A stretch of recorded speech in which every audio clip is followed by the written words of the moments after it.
Nakabenta ki khobor ke baman kasngi subscribe yo Antor News.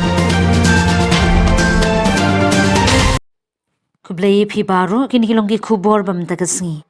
Uba polling do MDC ubadeiru ukertong na West Shillong constituency ulawan thep kerteng banyakun ke election kaban salong haka arfnyo terik mentau benai.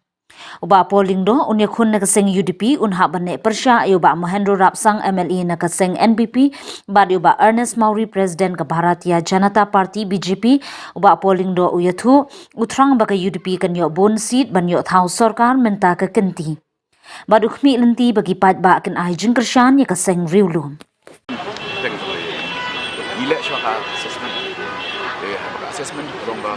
Hagi kita jaga kibang yang itu konsumsi yang kita jaga kibang kuali. Hagi jaga kibang dan jadi bagian wan setong.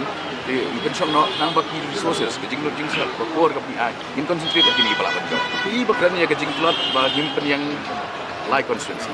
Nah, kan yang kejing kan mengipen yang sau konsumsi nak nyau. Apa mud? You expect Kibril expect bakal itu kan penyang habaru ah kita magi jaga sar. Kejing kami ini kedepan match kakam. Dalam electorate tempat saya, ya Kibril di berlawan challenge na Shillong South dan yang benar benar dengan super bu kandidat tang bala orang balabu. Yo petang. Ibu pun kikuat bani kita. Ndai ni happen fokus hati seat belum winnable pemilang. Tang dalam kejing ini yang kita buat. Kapeni bakal parti kaba lain rupa ni rupa bayu pun bergerak kedai kita. Parti dia kaba di bakal jawab sebut.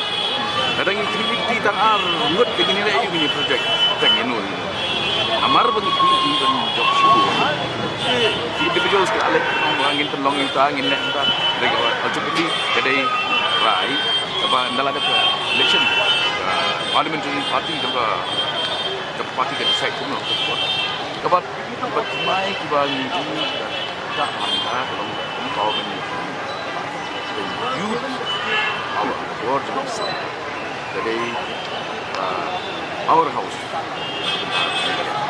dia kata ke powerhouse dalam plot kita sebagai yang dalam election pluralism bagi isu ini persamaan pay attention high